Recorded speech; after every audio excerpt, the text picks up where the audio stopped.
Welcome, everyone, to the Roundtable Project. This project came about because of something very simple. Someone was killed simply for speaking what they believe. The people on this table are of different faiths, from different backgrounds: Christian, pagan, agnostic, an immigrant, and a communist. In an age where most would rather cancel each other or attack each other over differences, we've chosen to come to sit at this table and speak. I want to bring us together to show unity of a single thing: humanity. Each of us are going to introduce ourselves, and then we're going to dive in. Myth, go ahead and introduce yourself first. Jackie, go ahead and introduce yourself first. Sorry, folks. We're still getting used to not calling ourselves by our Discord names. So I am Jackie. I am a devout Southern Baptist.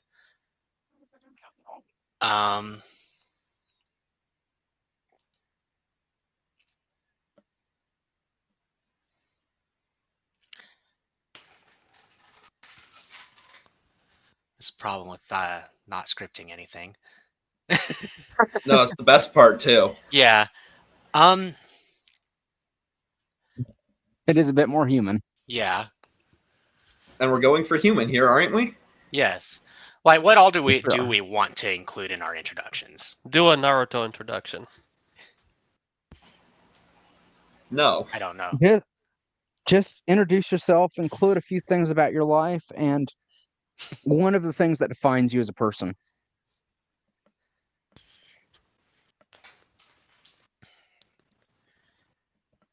So yeah, like I said, I'm a devout Southern Baptist. I come from a twice broken home, but I still believe in the importance of the traditional family. The thing that I try to define myself on is my faith. I believe that this world is a story authored by God. My place in that story is to wrestle with life's struggles, to remain steadfast in my faith, and to leave a legacy that bears witness to my God.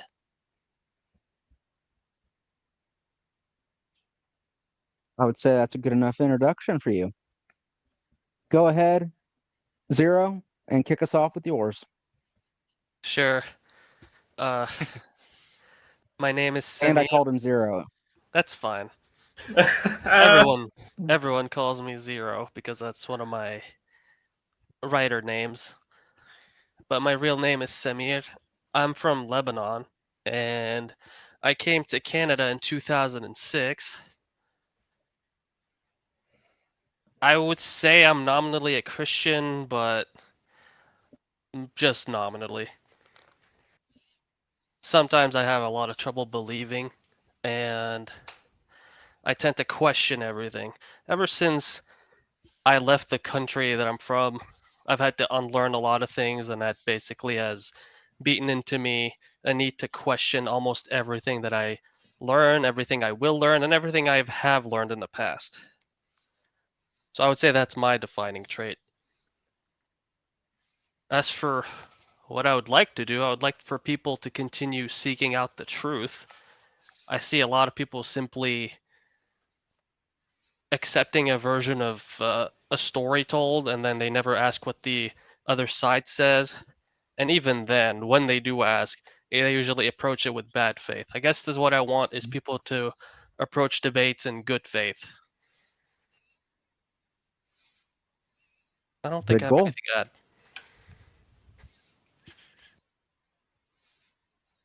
How about you, Nick? All right. Are you gonna introduce yourself after this, or are we going to Dave? Alex. After you introduce yourself, Nick, I will be going to Alex. Okay. And then I will finish up with me. So I'm Nick, Nicholas, either. I don't really care. As opposed to, I think most of the people here, I'm an agnostic, not really devoted to any god. I don't believe I can know if there's a God. I know too many people who've had religious experiences to completely and utterly deny the existence of one, but I can't personally say I believe in any myself. Politically, I am a socialist, the exact details of which splinter ideology I don't want to bore you with. I do have a fervent hate for greed and laziness, however, which infests our modern political system.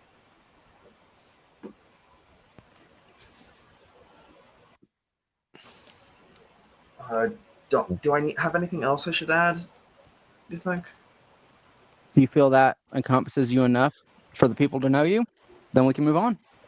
Yeah, I think that is enough to get them a starting point, and I'm not trying to lay my whole soul bare here, but get enough Very for well. them to get my generic background. The podcast will probably lay your soul bare as we continue on episode by episode. Exactly. Beliefs can get unfurled. I don't have a soul. Yeah, your arrow. Correct. Exactly. Alex, up to you.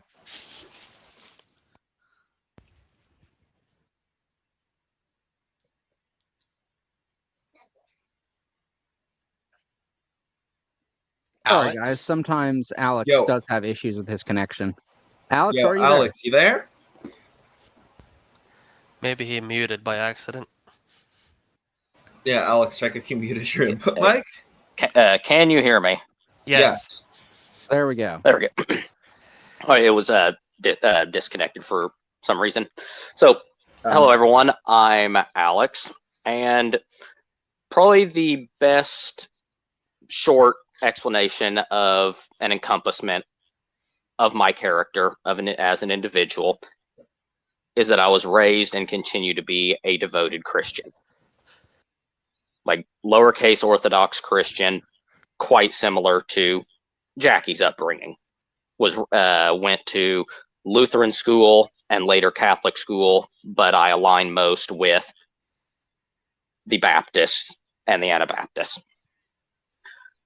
A key factor because of horrendous experiences in my life that has transformed me into who I am is that I have a strong disdain for dishonesty, for lies, for treachery, because my household has been broken because of them.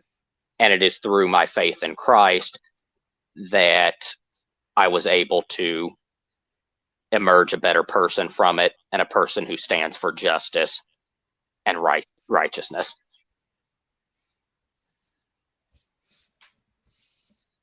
I think that's probably the best encompassment I can give, shorthand.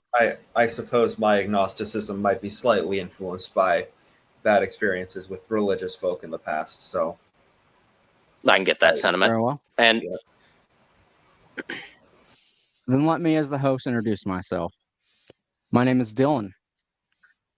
I come from the most milquetoast, middle-class, white family imaginable. Catholic-based, turned agnostic. I shunned religion for many years before finally becoming a spiritual agnostic that believed that there was something out there. And eventually, my own experiences and other factors led me to become a full polytheist that believes in the existence of most of the gods, including Yahweh, even if he is not the one I follow. When it comes to the thing that I would say defines me the most, it's going to sound so generic, but loyalty. Because of a betrayal when I was younger, loyalty means everything to me.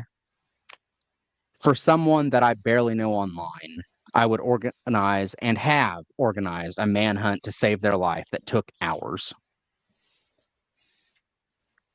Overall, I would say that's a decent enough introduction to myself. Now, guys, how about we get into the first topic we have up for us on this first episode. And we are starting with a very strong topic. Should or should not child molesters, when sentenced guilty, be given an immediate death penalty for their crime? So, I want to open the ground. No, go ahead, Nick. You can open the ground. I was gonna say, I will say that if they are going to receive the death penalty for it, which honestly, in all likelihood, they already will from the other prisoners, it only encourages them to rape and then kill the child, because there won't be any extra punishment for that if they're already being sentenced to death. And if you're already depraved enough to molest the child, what's stopping you from killing them as well? Yeah? This is a sentiment that I also agree with. Because... Go ahead, Dylan. Nope, you can continue. Go ahead. Well, it is a sentiment that I agree with, because if my memory serves me correctly, the current laws on the books is that if they successfully kill their victim, or if they attempted to kill their victim, it can carry the death sentence. They can pursue the death penalty. But for the, this is going to sound bad, but for the mere act of mere molestation, does not carry it nowadays. And I don't think it should. Simply because it is better for a victim to live than to die. I understand your guys' worldview, first of all. I do not share it. I believe that to bow to a sentiment like that is the same as bowing to the demands of, say, a terrorist. We do not negotiate with them. We do not bend the rules of justice because of something that another person may do in response. And the only justice a child molester should be given is a swift bullet to the back of the head. We also know that most of them will repeat offend. And in our current climate, too many of them are released on the streets for me to ever be comfortable with the fact that someone could be released on the streets and do it again. Now, a question.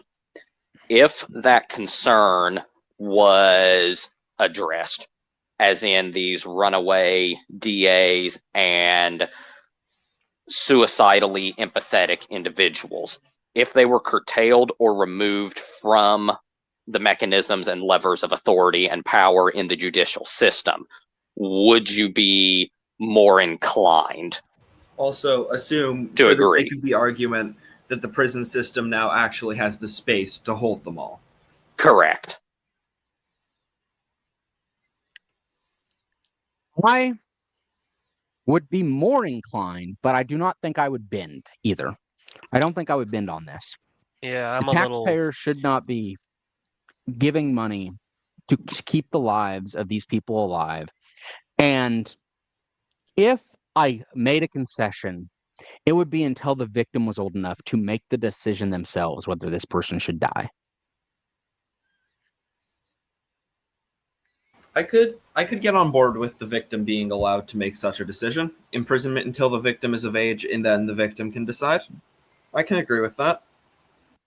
Now I'd like to bring on either Sam or Jackie. I think Samir was going to say something.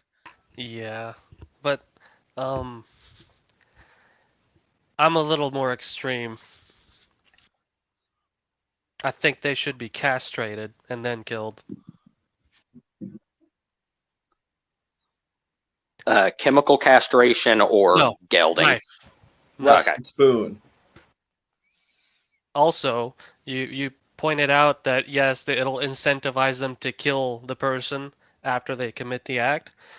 I would put forth that if somebody does that, then their punishment is more severe and torturous as a result. I mostly do agree with Sam. I was trying to keep my response a bit measured with the current humanitarian view of swift and non-torturous punishment. But overall, I would be in support of a Generally very slow. speaking, in my opinion, the purpose of the prison system should be restitution for the victim. There is no amount of time served or money cost that can repay what is lost to a child who is victimized in this way. Something has been stolen from them that can never be repaid. And so only the highest punishment is acceptable. Yes, though I would say that the Eighth Amendment would probably, at least in the U.S., would probably disallow torture before death.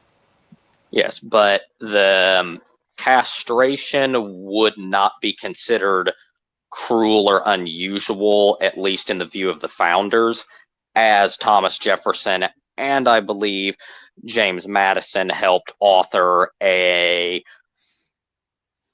what's the right word? A new version of the sodomy law bills in Virginia where it demoted automatic capital offense for consensual sodomy between two adult men to mere castration. So castration was a type of punishment. The founders, at least two of them, particularly the author of the Declaration of Independence, who was the third president, and our fourth president, who was also known as the father of the Constitution. Both of these two helped with this bill.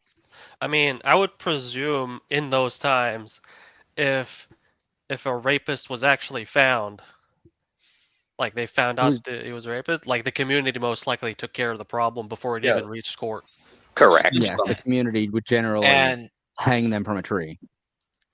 so the purpose of the cruel and unusual punishment clause, originally at least, was to ensure that the punishment fit the crime, not to unilaterally ban certain punishments from being considered. Yes, but you do have to take it with how people today view it. Oh yes, like that can't be ignored. Like in today's world, it's viewed as certain punishments are not allowed. Like currently, I would argue that the mainstream interpretation of the Eighth Amendment would say that it disallows torture as a punishment. Yes, and the thing is, in this discussion, I think we're talking in an ideal world, what we would like to see. And not Yeah, pragmatically, because the country we live in, fortunately and unfortunately, we adhere to the concept of case law, and there is case law showing that the interpretation of the Eighth Amendment has evolved with the different populace we now have in our country compared to the time of the founders. English common law.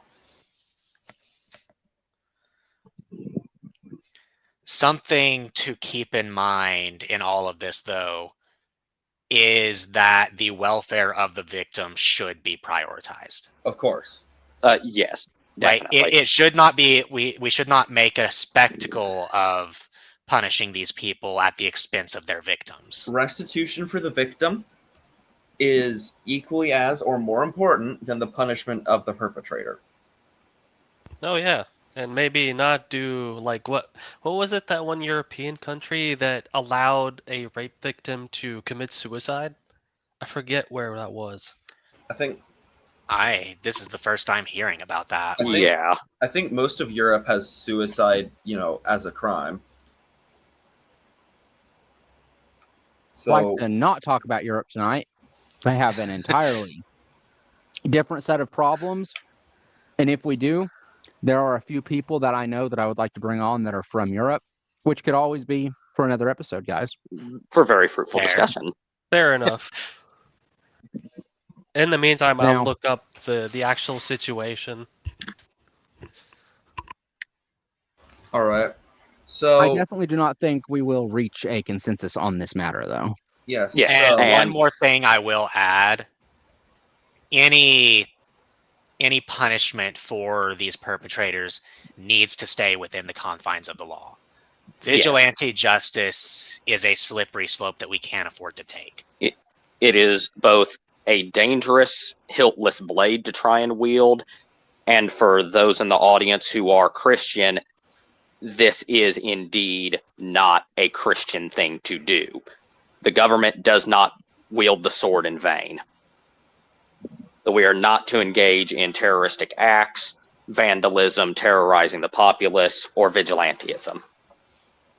I do understand your guys' point of view, and I do come at it from a different angle as a mostly Norse-leaning polytheist.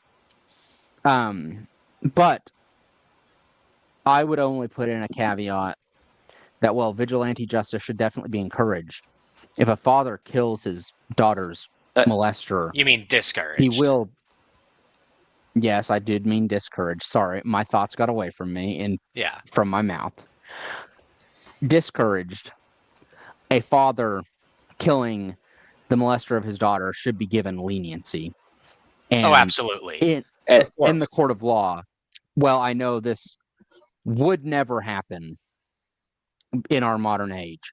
I do believe the father should be given the option of laying down the circle and bringing sword to his enemy and his daughter's abuser. So, from a biblical perspective, a father's foremost duty to his family is to protect them. Failing the ability to protect them, his duty is to avenge them. Ideally, this would be within the confines of the law.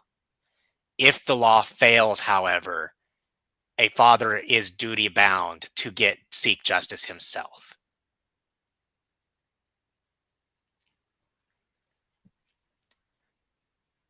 Which I know That's paper, my people, interpretation of the biblical view, at vigilante least. justice.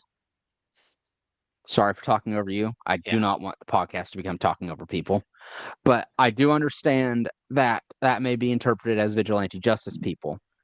But the rightful government is usually in the Bible given the authority of the church. If I'm interpreting it correctly, the authority of God is with the government generally. Even if the government is a secular government or if it is manned and wielded by individuals who are Gentiles or outside of the church, as is the case with the Roman officials. Paul himself appealed to the secular government and the Roman government and the law enforcers to protect him from persecution when riots were instigated against him.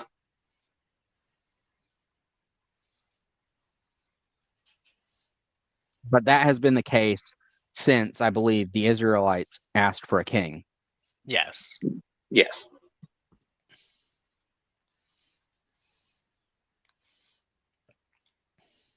Okay. Do we want to go to the next one? The government's minimum responsibility to its Well, citizens? does anyone have anything else to say on this topic? I No. would point out one minor thing when Dylan referenced that he does not think it would be the case in the modern age. There is a caveat, and that is the situation of Gary Plauché, where he did not serve a day in prison, despite him publicly live on the news executing the abuser of his son. Oh yeah, I remember that. He was Yes. he had a disguise on, right? He I had his head turned, wearing a ball cap and sunglasses. I think I know what Dylan was referencing when he mentioned he doesn't think it would happen today. There was a case in Arkansas recently, which is where I live, of a father who his daughter was molested. The perpetrator was arrested and then let out on bail, came back, kidnapped the daughter, and the father hunted them down and killed him while rescuing his daughter. And that father is now being charged. Yes. I firmly Bail. believe that man That- should not even be in criminal court and should be given an award for his service. Being able to be let out on bail for such a charge is disgusting. A Yeah, gross miscarriage of justice. Like, if you are charged with a crime, with a sexual crime like this, there should be no bail. Even if Yeah, there is there a chance that you are innocent, for the safety of the victim and potential victims, you should remain locked up until your trial. For the safety And and I security would of be society. willing to be that innocent who suffers Yes. under this Now, umbrella. Now, I am willing to offer an olive branch to the ones who are worried about this destroying somebody's livelihood. If they lose their job or certain amounts of their wages are lost for them being imprisoned, I would be perfectly content as an American taxpayer and member of the public to have part of my tax money go to basically reimburse him for the wrongful arrest.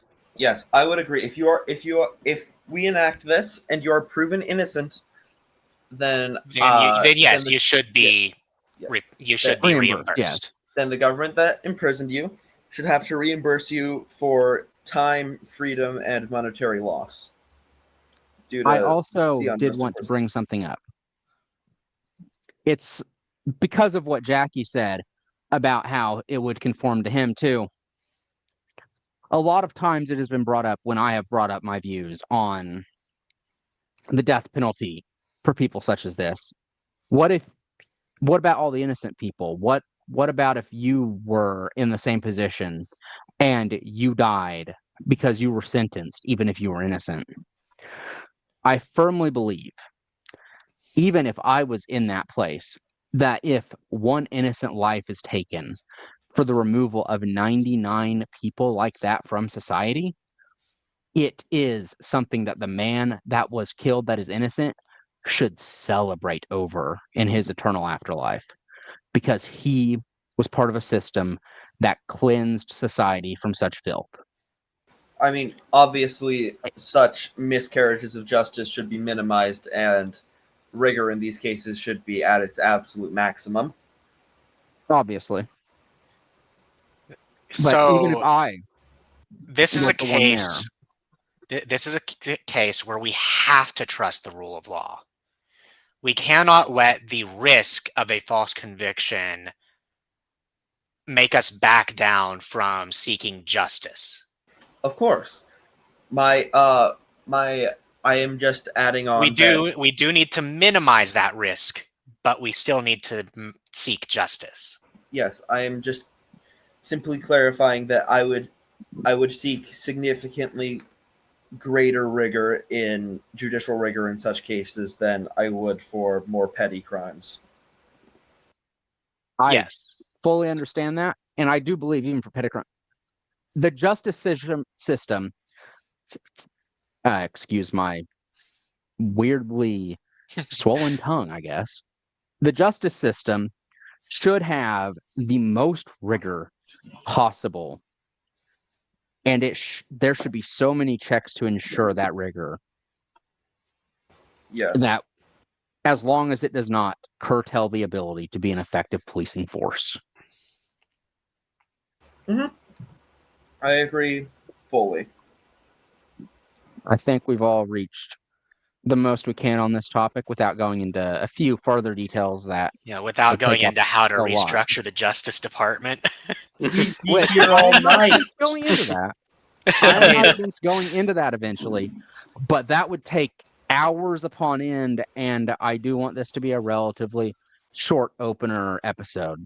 For And a I good would- introductory. 30 minutes already. Like I wouldn't have anything podcast. useful to add to this discussion either, because, well, in my home country, you find out someone did that, and then they're gonna be paraded through the streets, and some very horrible things are gonna happen to that person. Let's not even talk about your countries when it comes to the justice system. There is no We can justice. talk about there is no justice system, but we can talk about that later. Let's move on to the next topic, guys. The next topic that we have to talk about is what is the government's minimum responsibility? Minimum responsibility to its people. I would like Nick to start us off on this one again. Okay. This is the minimum responsibility, not the desired responsibility, correct? The absolute minimum that the The government absolute should be minimum doing. that a government must provide for its citizens is it must provide an opportunity for economic growth, it must provide for the national defense, and it must provide for some level of security for its citizens. Okay. There must be. I would like us all to state our views on this before we start debating it. Okay. So I would like to move on. If you were done, I do apologize for interrupting you. No, it's fine. I was going to give instead of one word, I was going to give one sentence for each of the things. We can get into that later. Fair. I would like to move on to Sam. Go ahead and take us. Minimum responsibility for a government. Safe borders. I don't want someone who's unauthorized to go through the border. An expectation of safety within the country. I don't want them going anywhere near people's salaries, as in the economy. If there's maybe a little bit of interference with the economy to encourage local production. But more than that, I have nothing to add. Sure. I would like to go on to Alex. I believe that the minimum of government responsibilities would be to protect both citizen and the environment, both. A lack of security for the health of the environment is also, by extension, the health of the people. To maintain proper security measures on the border, such as what Sam has said, as well as, at the very least, infrastructure, things that will prevent plagues from breaking out, to prevent people from being able to freely travel within the country. So roads, sewer, water, and electrical. That's basically about it. Very well. Jackie, go ahead.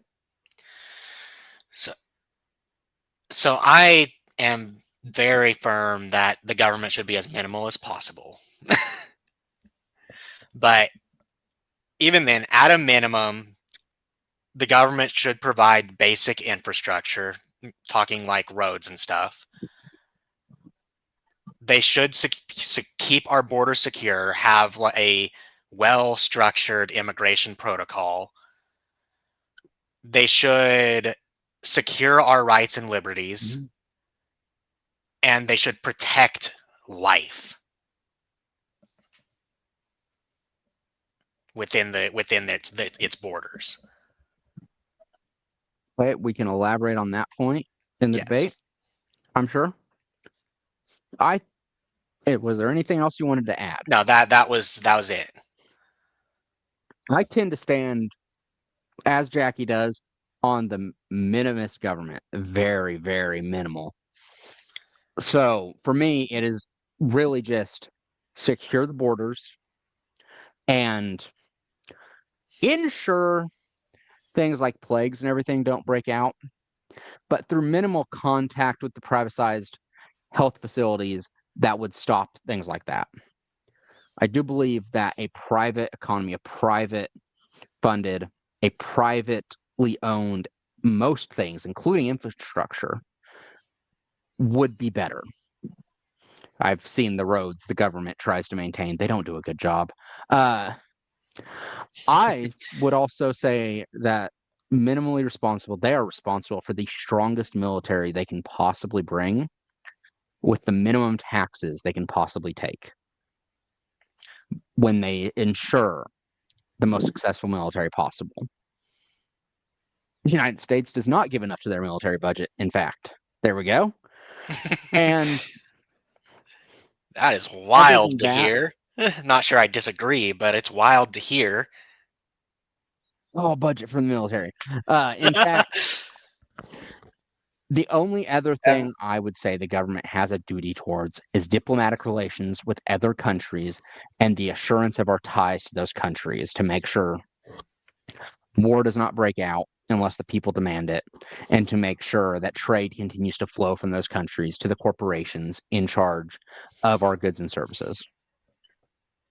I will say, Dylan, the U.S. government agrees that the military budget needs to be bigger. Every presidential term, except for like 2, have raised the military budget. Keep raising it. If it comes down to it, the military is what we use to fight the aliens. That was a joke, people. At this point, I think they just raised the budget just to see the number go up. They're playing adventure capitalist with the military budget. So, I think the point I would like to expand on first is, and I know this will be influenced very much by your views religious-wise. Life myth. Go ahead. So I must mute for a second. yeah. So what I mean by that, it's actually pretty broad. Protecting life is ensuring proper law and order and ensuring that everyone has a chance to live. I believe that it is the government's duty to outlaw abortion. That is probably one of the most controversial takes in this episode. Though it is a take I agree with, it is not actually from a Christian perspective. It is a unique polytheistic perspective that I am not aware of any polytheist that currently shares it. And Well, I'm sure there are. I would say your statement about ensuring basic defense against plagues would also fall under protecting life. There. The reason But it is fall under that ideally abortion- just protecting those who cannot protect themselves at its most basic. the reason I fall under that abortion category is I do believe in the concept of fate. A loose fate, but fate nonetheless. We are all fated to die one day, and our date of death is decided. It is by our actions that choose the outcome of that death, whether it be through the cowardly running from violence and you get stabbed in the back, or the heroic glory of standing up to someone that is trying to harm another and dying that way. Your day of death through violence is fated. But in the womb, the strands of fate have not yet settled, and to cut it is abhorrent to nature in and of itself.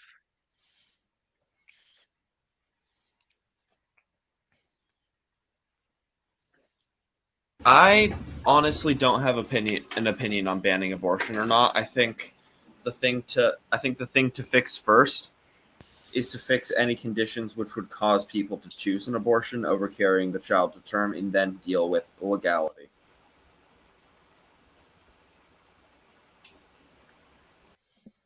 What are these conditions? I am unaware of the full extent of them, but some of them at least are economic in nature, the inability to actually provide for a child if you were to bear it to term. And some of them are due to idiots getting pregnant before they're old enough. So it's a question of convenience versus morality. And for them, convenience wins. I am not one to speak on the morality of the subject. That's We fair. will bring up morality later, people. Oh, yes, we will, won't we? Oh, yeah, we will. Was there anything else that you guys had in your minimalistic thing that, other than your bullet points, you would like to expand on? So I would- 3 people at once. Alex Jackie is has the already first. spoke. Yeah, Jackie Yeah, has already spoke. I was Alex, going to please say go. Alex can speak. I would clarify that when I say preservation of the environment and protection of the people, that extends to the preservation of life, including the banning and restricting of abortion, infanticide, murder, all such laws that fall upon this umbrella of ending a human life unjustly. Whether it be a 1-month-old zygote or an 80, 90-year-old woman at death's door with terminal cancer. I consider them morally equal. So I would want the full umbrella of the law to fall over protecting them, protecting the people, protecting the environment. I would like to say the very minimalistic things the government must do is very separate from what the government should do in addition to that. Yeah, that's fair. Yes. Yes. Which is part of why my list was so short, because the things the government must do to be a functioning government is much less than the list of things a government should do for its people. So the reason my list was longer is because I believe that the minimum and the maximum are very close together. And I set them there much is further very little apart. distinction in my worldview between the minimum and the maximum. Yes, and I set them much further apart. That would actually be the same with me when it comes to minimum maximum. I'm pretty close to my maximum when I give my minimum. Whereas, The discussion of the maximum views of the government authority, we can absolutely talk about. I would just rather do it in another podcast episode. Yeah. It is a very complex topic that I think It is. if we get any listeners for this podcast, they would be interested in hearing. Yes. I have Yes, a very and- basic one. and if we set up, I'll talk about this later. Yeah. Ignore me. Go ahead, Go ahead, Sam. A most basic thing a government should do: not hate the country that they represent. Yes. Absolutely. I mean, yes, look at what's going on today. Most of these serving senators, governors, a lot of them straight up hate the nation. It's not just an American problem either. This is a thing in like most developed countries at this point. The leaders of these of the developed nations seem to hate their own nation. There is a reason I believe that the serving members of government should be military vets. But Yeah, that is, again, a you have to topic love for your another country. video. Yeah. What I was going to say earlier is I'd like to go into more detail on infrastructure. Because I would like to, because I do agree that the roads are better when they are privatized. Like toll roads are universally better than state roads. But you have that trade-off of you have to pay a toll. Which is true. But eventually, I do believe that in a fully privatized, I think I pronounced that wrong, but in a fully privatized society, we would eventually see charity in that case. We would see people gathering money through charities to fund roads like that. And if I had to say another responsibility I could give the government, it would be to oversee and make sure, fully transparently, by the way, so corruption cannot get in the way of with bribes and other things like that, that the charity is going towards what they wanted and publicly said they would be funding. Okay, Nick. I would say, Dylan, to look at the abhorrent conditions of early American company towns, but that is something we can go into later. I was going to bring up that a good defense for the privatization of infrastructure is that with the with government oversight over it, we are already paying for our infrastructure via taxes. If we then privatize our infrastructure, those taxes could be removed. Like that portion of our taxes could be removed, and then those funds could then be redirected to the private roads more efficiently, Exactly. most Yeah. likely. So yeah, I Imagine- can see the argument for your side there. There are some billionaires that are passionate about things like roadway projects. The Prince of Japan, no, current monarch of Emperor of Japan, is very passionate about roads. And I could easily see him donating a lot of money to projects that deal with the maintaining of roads in his own country, at least. So you would find billionaires giving huge chunks of money to personal projects like that they would want to see done. Yeah. So this is definitely one that I would be willing to change my mind on. Yes, I could be convinced about this. But I do believe we can move on to our next point of discussion, which was whether euthanizing humans should be allowed at all. I don't think so. I do not think the state should have any matter of authority in this regard, nor the medical industry. I will freely admit that this is heavily informed upon my own experiences of horrific medical malpractice levied against myself and my family, varying from false diagnoses of schizophrenia, mishaps pertaining to inducing labor and causing a premature birth, and a host of others. I simply do not trust them with this authority. I do understand that.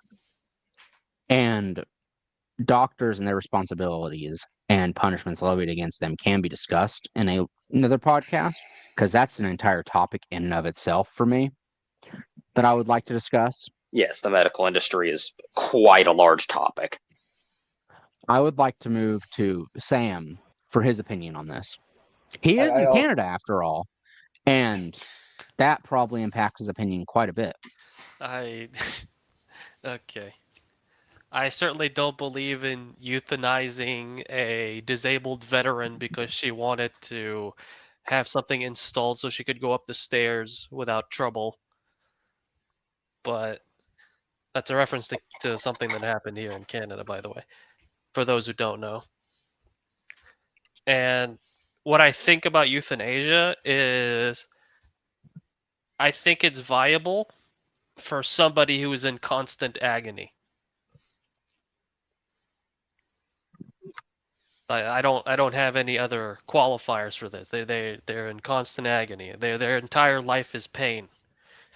Unbearable They're pain. rotting from the inside or something like that.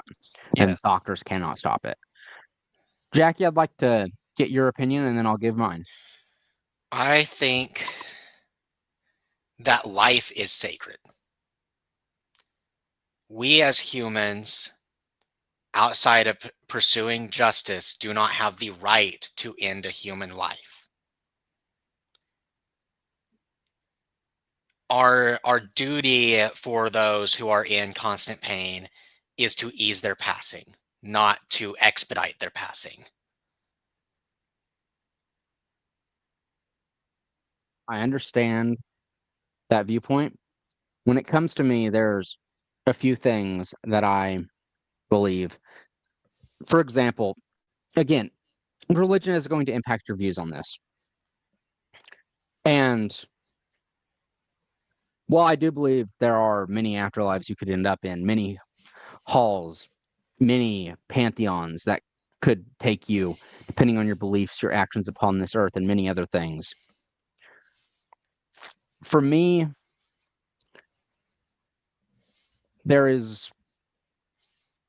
euthanasia implies that they would do it medically, and that would be an honorless end to a life. That would deeply, deeply hurt your ability to pass on to anywhere that I can currently think of at the moment. Correct me if I'm wrong, of course. Always ready for corrections. But I also think if they could choose their method of going out, if I was suddenly coming down with Alzheimer's and could choose to be put in an operation loaded full of drugs to keep my mind going, of course, and put it in an operation that would send me into combat against gangs of the cartel, and I could die doing something like that and have a chance to end up in either the Hall of Freya or Odin's Hall when the Valkyries take me. I would dearly, dearly love to have that option. And that could be considered euthanizing. I would say that someone should never have to endure the fact that their mind, their body, and everything is just falling apart slowly into an inevitable withered end.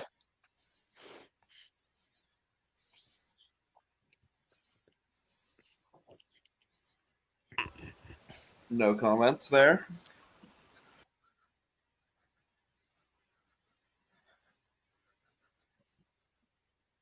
I thought about saying something, but it would be inappropriate. So, Well, does that mean we move on to the next topic?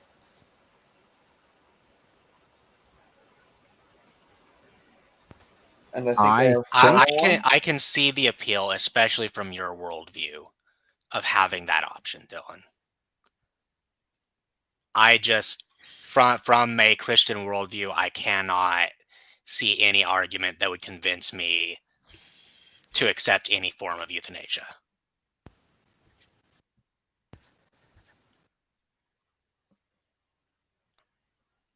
It's understandable.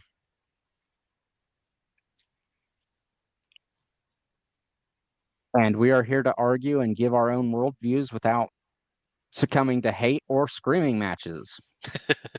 It's worked so far.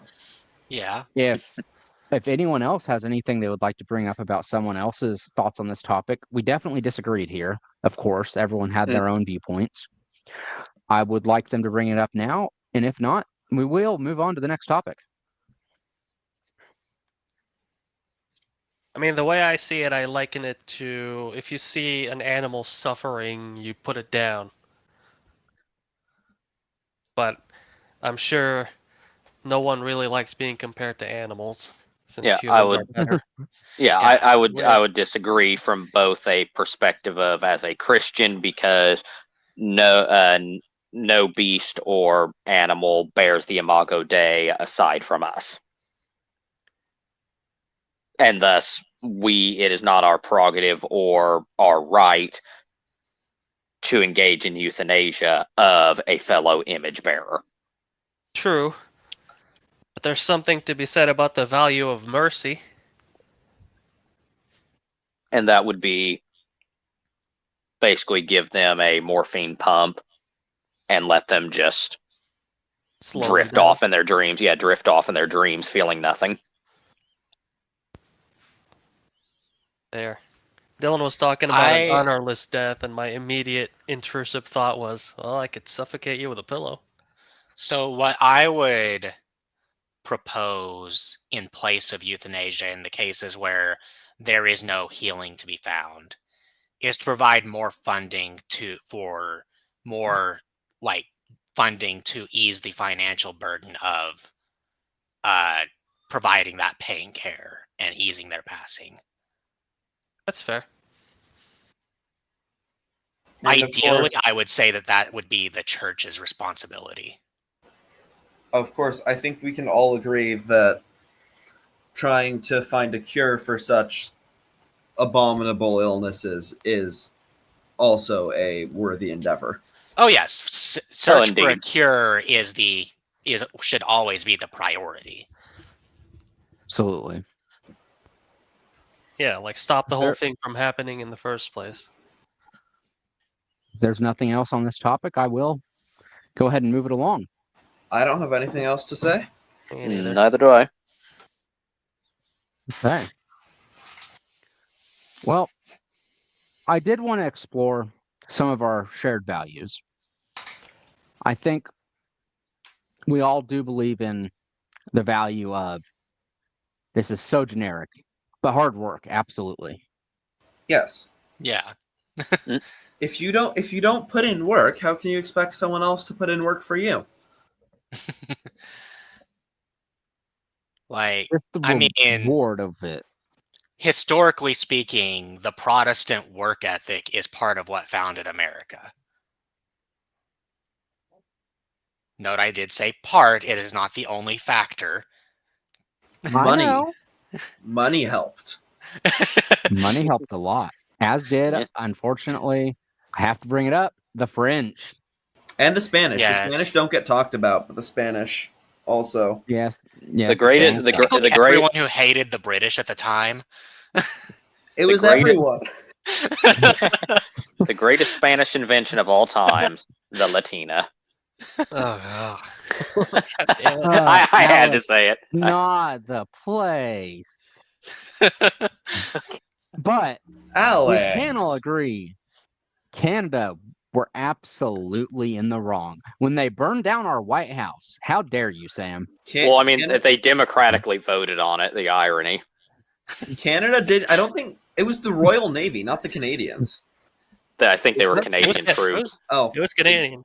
oh, the Yeah. fucking Canadians sailed up the Potomac and just burned DC. Be- Better watch yourself or we'll do it again. Duly noted, sir. Well, I mean, Oh, it you're was gonna kind be of our in fault. We America. tried to invade them to free them from the British. It'll Yeah. be easy They to should do it. have gratefully accepted our hand of friendship instead of spitting upon face. The War of 1812 for an offensive war, kind of a disaster. Kind of. Anyway, guys, let's move on. I think another thing we all agree about is the importance of loyalty.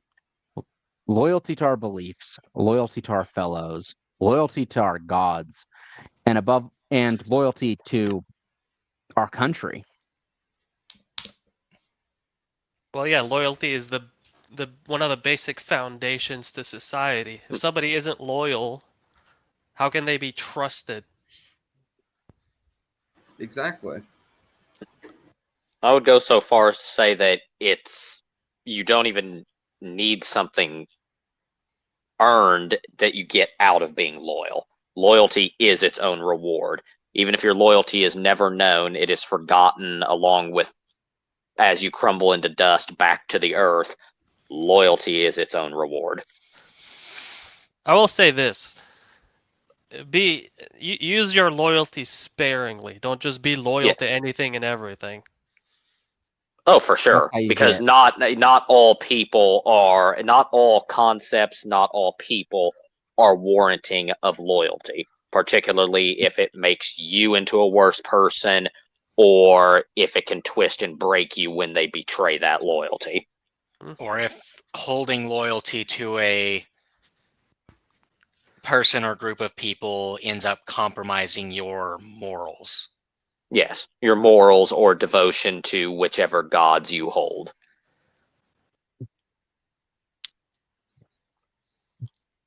I think we also all agree in helping others. That is Yes. a general human. Well, it's I- not a general human thing that people believe in, but it's a general human necessity for a stable society. Of course.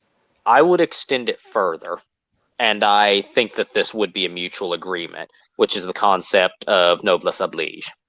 That whether you are an actual noble or the closest thing to a wealthy landed aristocracy, it is your obligation as a part of the country who is blessed with vast amounts of influence and wealth to go out of your way to help others.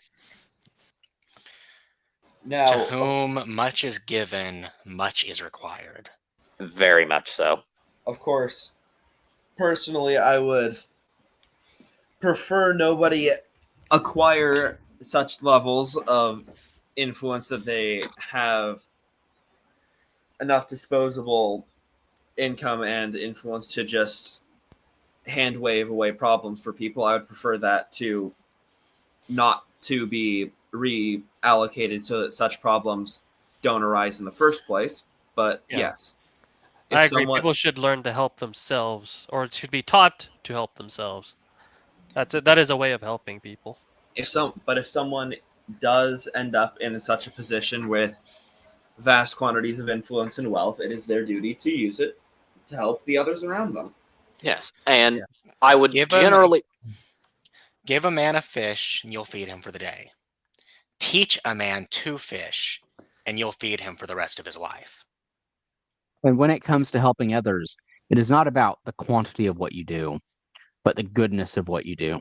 As Odin himself said, not great things alone must one give to another. Praise oft is earned for naught.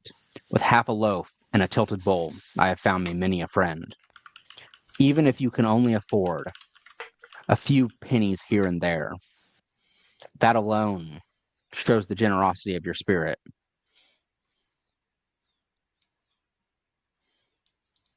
a fine parable, quite similar to one that is found even among the Christians.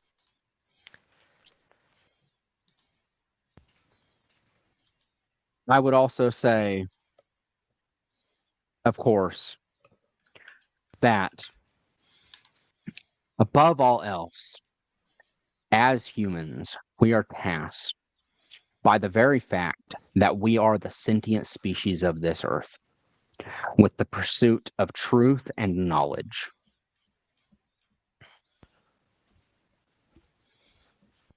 And I think you would all agree with this.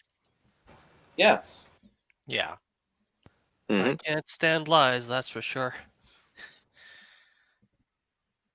Honesty and integrity is essential. It is an essential part of being a man.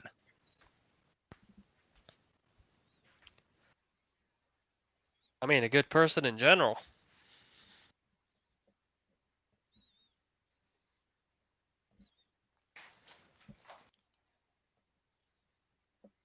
That's why you gotta question everything.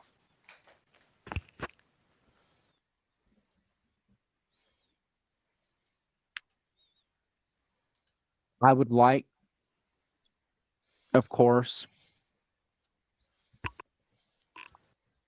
to now move on. This has been a good conversation, not any disagreements, of course, but this part of what we had planned was merely to give voice to shared values that even among such different people, shared values should emerge. Now, I would like to move on to something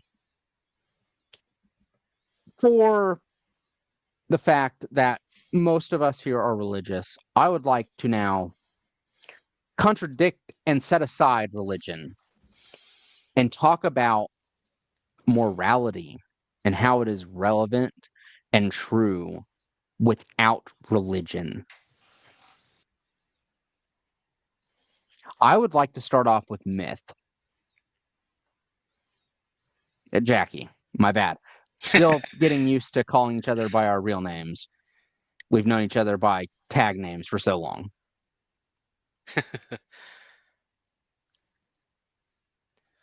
So even throwing out specific religions, I do not think that objective morality can exist without a foundation in the divine. The debate can be held on what religion is that foundation, but I do not believe that objective morality can exist without that divine foundation. And this is actually why I wanted to start with you, to challenge this a little bit, because morality can be based upon the good of a society and its stability. And yes, and that is a very subjective definition of morality. it changes as time changes. What I'm talking about is objective morality that does not change regardless of the context. I would actually disagree. Humans can think it changes, but for the stability of a society, there is a paradigm of ugh, my Paradigm? voice has failed me. Yes, thank you. Sorry, guys. Of morality that supersedes everything and leads to the most stable, the most secure, and the best societies that humanity has ever seen.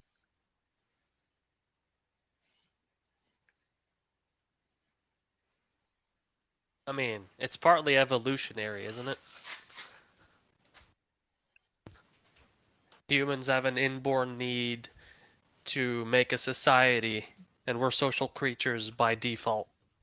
And something that goes against the society is usually immediately put down. There are it's like a shared intuition. You see cultures across many periods of time that have moral principles which are prohibitions against things like murder and theft. They're nearly universal among all cultures, which it doesn't just mean that society itself decides. It might just be internal to us. This would also be the. But I would actually like to move to someone that is actually not religious and get his point of view on this to sort of stand against Jackie's. I would like Nick to take the field. Okay, so as much as many moral codes have subjective elements, humans at their heart, as Sam said, are herd animals. We form societies. There are things that are objectively good and bad for a society, and those form the basis of an objective morality for a societal creature. So as far as humanity goes, there is objective morality because there are things that objectively break up a unit, and that is something that goes counter to our very species, which is we are a herd animal. We need societies to function properly, at least.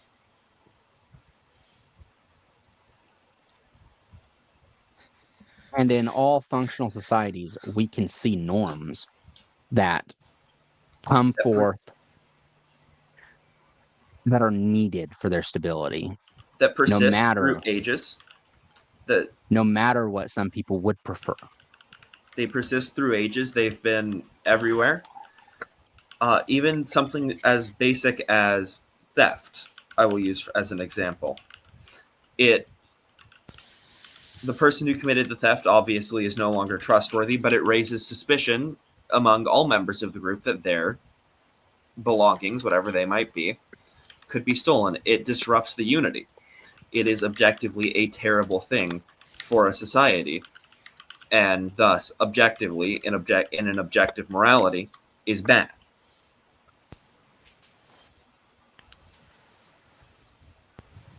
And we can even list them very easily. Well, we can list some of them, but sometimes you'd have to get more nuanced and explore exactly how things work out. Yeah, the argument sort of breaks down when you bring up a people like the Aztecs, which routinely engage in human sacrifices. It actually doesn't. I suppose human nature is to kill. The Aztecs, I will argue, were more, in terms of moral objectivity, evil. I would argue otherwise, but I would also argue even their society. Don't get me wrong, the Aztecs were messed up. I would never say otherwise. But even in their society, there were things that stand out as a norm from even in other societies that their laws stood against because it was so bad for unity of a society and people. We have not heard from Alex on this yet. True. Yes, Alex. Yes, I would provide a little bit more clarification as to what Nick said.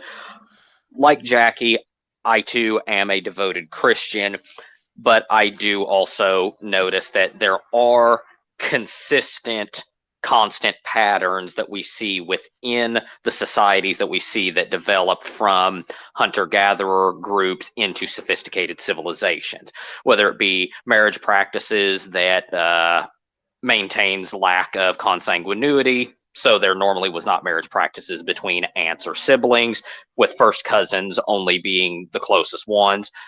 Exceptions, of course, being like the Zoroastrian royal families, as well as other factors where genetically we as humans, although a few less than reputable individuals would like to say to the contrary, we are for the most part quite similar, basically the same, interchangeable to a majority extent.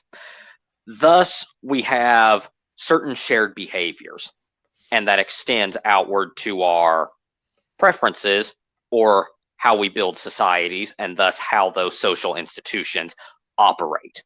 We see shared behavior among domesticated cats and wild cats. We see certain shared behaviors among dogs. We see these behaviors in dogs that have been selectively bred to herd animals. They have never been exposed to animals before in that manner, and yet they are on a farm. They will instantly start acting like a herd dog. This is also the case for humans. Because of evolutionary selections, where the ones who did not get with the program did not flourish as well, and they would have either died out, been conquered, subjugated, and absorbed into the more successful ones.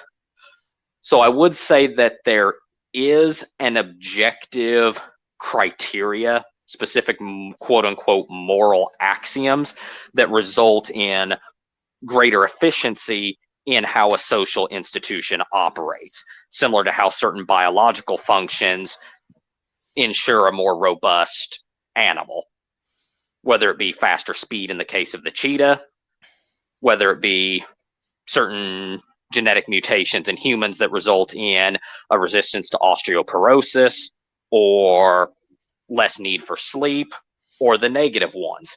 It generally selects out.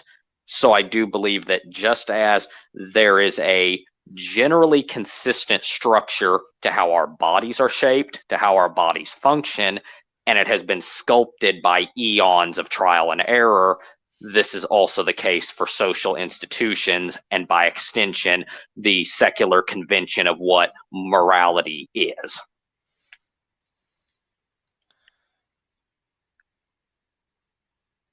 So I would argue, yes, very well put, Alex. I would argue that the fact that this moral through line does exist points to it being a foundational law of the universe, which points to a lawmaker, and which would be the divine. I would say it can point to both. I understand that argument, Myth, but irrespective of religion, even if it was disproven, we know that a moral framework exists for society that has to be adhered to for a safe and prosperous society. Whether you get that framework through secular trial and error or from religious divination, you reach that conclusion one way or another.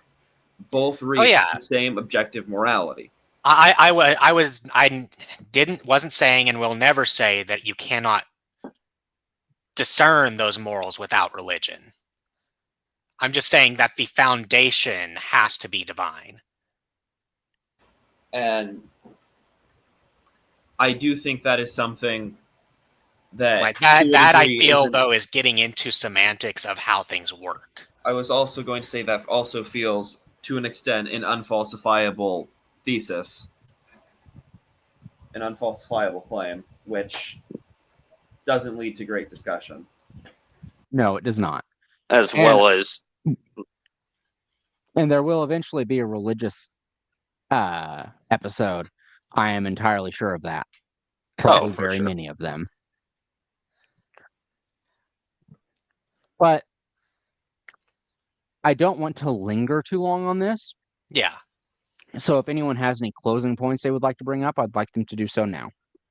I would like to give like a slight clarification of what I meant, that it can point to both when I was addressing Jackie.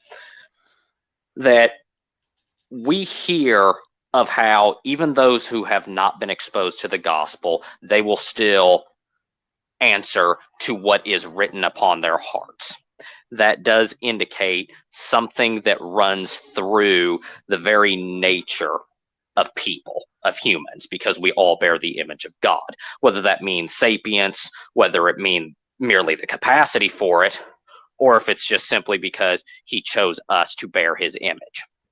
Either, regardless of this,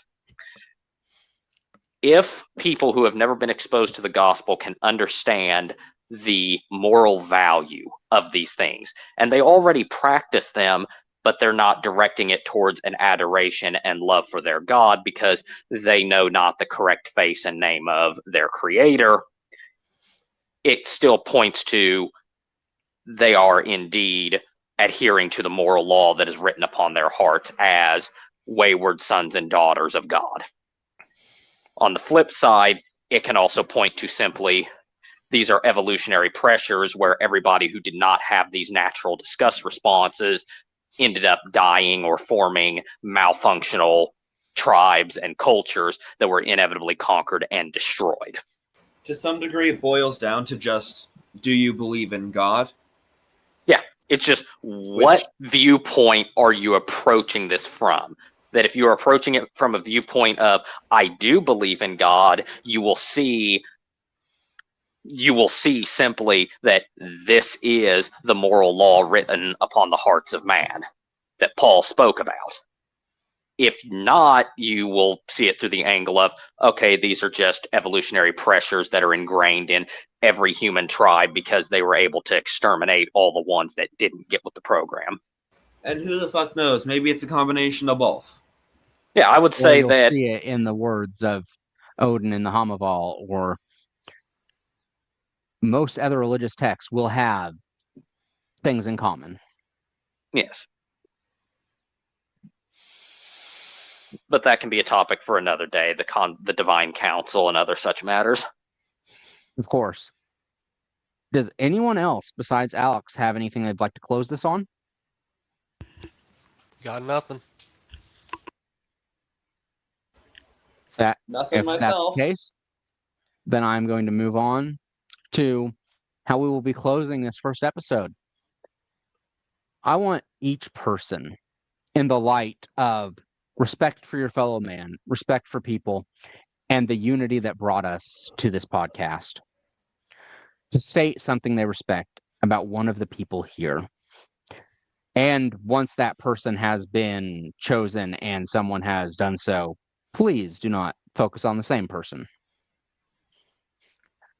I would like Sam to start. Sure. I like how Alex thinks out of the box, even though most of the time it's very strange to me and confuses me.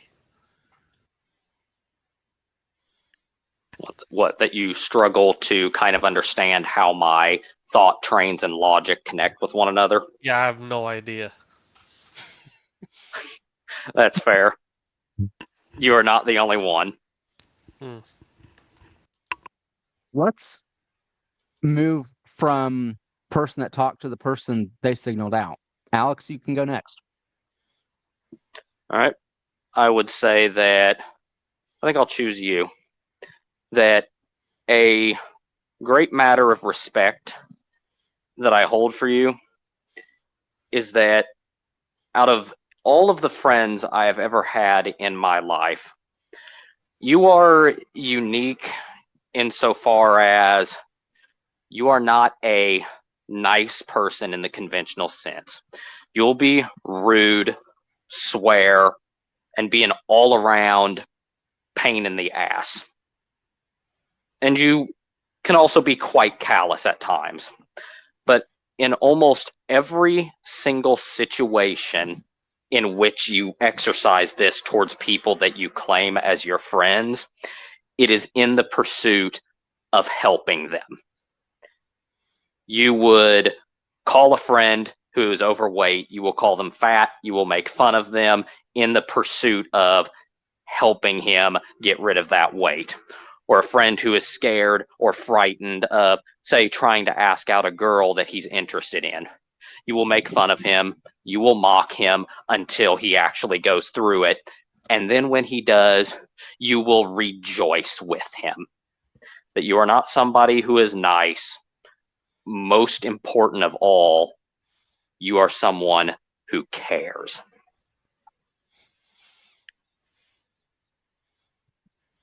You're gonna Trying to make me make me cry. emotional. I don't think I'm going to be quite as elegant with what I say.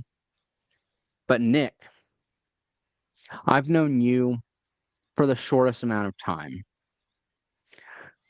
But there is something that has struck me about you that I respect immensely. And that's even in the face of all the mockery, of all the things that we have said, all the things that everyone in your life has probably said, you have stuck by your beliefs in communism, socialism, whatever you want to call it, in how it can be implemented, and the belief that humans can do so, can put their fellow man ahead of each other. I will not peddle pedantry to you about the exact definitions at this time. If such a topic is brought up later, it may be. So, Jackie, I will be honest, I don't know much about you. So,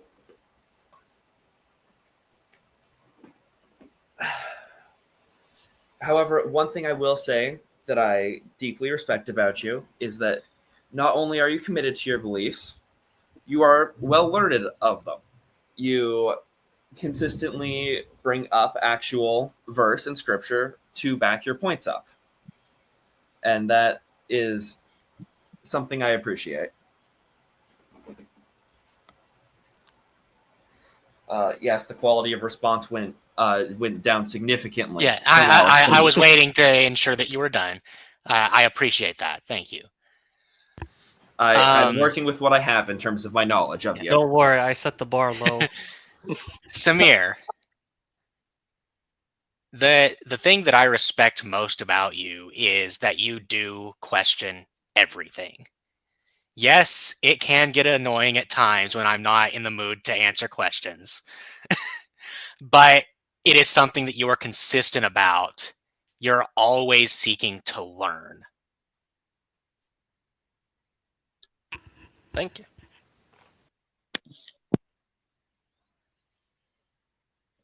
And on that note, people, I would like to close out this podcast with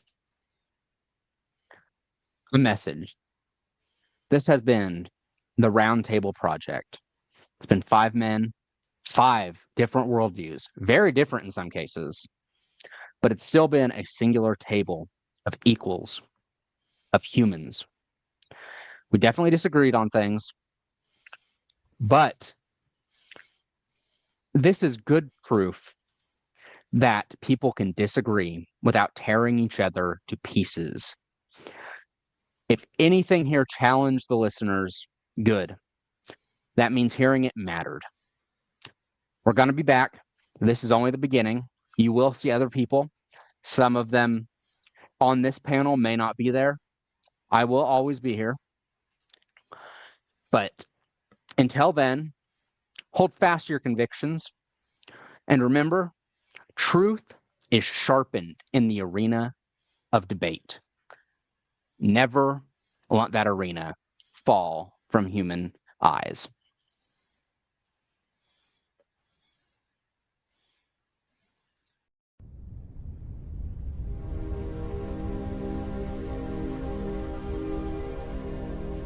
The poorest way to face life is to face it with a sneer. There are many men who feel a kind of twisted pride and cynicism.